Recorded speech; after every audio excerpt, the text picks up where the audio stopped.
কোথায়? আমি সেই কখন থেকে ওয়েট করে যাচ্ছি। এই তো ম্যাডাম, এই তো এখানে এখানে। তুই তুই থু। শালা হারামির বাচ্চা, তুই আমাকে ফলো করতে করতে এখানে চলে এসেছিস।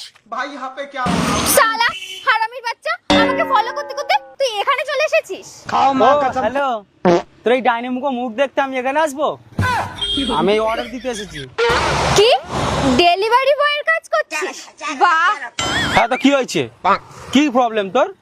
কোনো কাজই ছোট হয় না, বুঝলি? আমি বলেছিলাম না আমাকে ছেড়ে গেলে তোর এই অবস্থাই হবে। একদম বাজে কথা বকবি না কেন, বুঝলি? তোর অর্ডার ধরার এখান থেকে যা। কি কাস্টমারের সাথে তুই এরকম ব্যবহার করছিস? দাঁড়া, এক্ষুনি তোর কমপ্লেন করছি। আরে না না না না দা, এই নিন ম্যাডাম আপনার অর্ডার। কি বললি? আবার বলতো। ম্যাডাম আপনার অর্ডারটা ধরুন। বাহ, তোর মুখে ম্যাডাম শুনে কত ভালো লাগছে। আমাদের রিলেশনশিপে তো তুই কোনোদিন আমাকে সম্মান দিসনি, এখন কাজের থ্রুতে দিচ্ছিস। এই নিন ধরুন অর্ডার। আর হ্যাঁ, মাঝে মাঝে আসিস, 10-20 টাকা টিপস তো দিয়ে দেবো। আচ্ছা শোন, তোর তো দামি বাইক ছিল, পড়াশোনা করতিস, তাহলে আজকে তোর এই অবস্থা কেন? এসব তোর জেনে কোনো লাভ নেই, বুঝলি? তোর নিজের কাজে নিজে রাখ।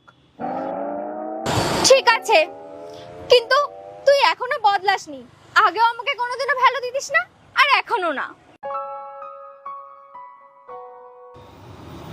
বাবার হঠাৎ করে শরীরটা খারাপ হয়ে যায়, তারপরে সংসারের ভার আমাকেই সামলাতে হয়। বাড়িতে দুটো বোন আছে, তাদেরকে বিয়েও দিতে হবে, তাই আমি হাতের সামনে যা কাজ পেয়েছি সেটাই করছি, আর বাইকটা বিক্রি করে দিয়েছি। বাবার শরীর খারাপ? আমি তো কিছু বুঝলাম না। তুই তো জানিস বাবার হাত মাথায় না থাকলে কি হয়। আগে বাবার টাকায় ঘুরতাম ফিরতাম, দামি বাইকে চড়ে বেড়াতাম।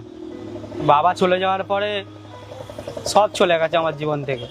চলে যাওয়ার পর মানে কাকা আর এই পৃথিবীতে নেই? না, কি তুই কি পাগল নাকি বুবাই?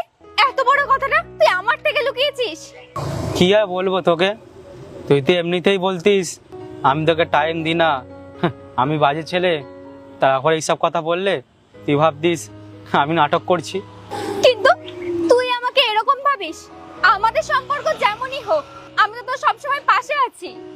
তুই যে আমার কাছে কতটা ইম্পর্টেন্ট সেটা তুই নিজেও জানিস না, সেটা শুধু আমি জানি। সরি, তোকে বলতে পারিনি। না রে,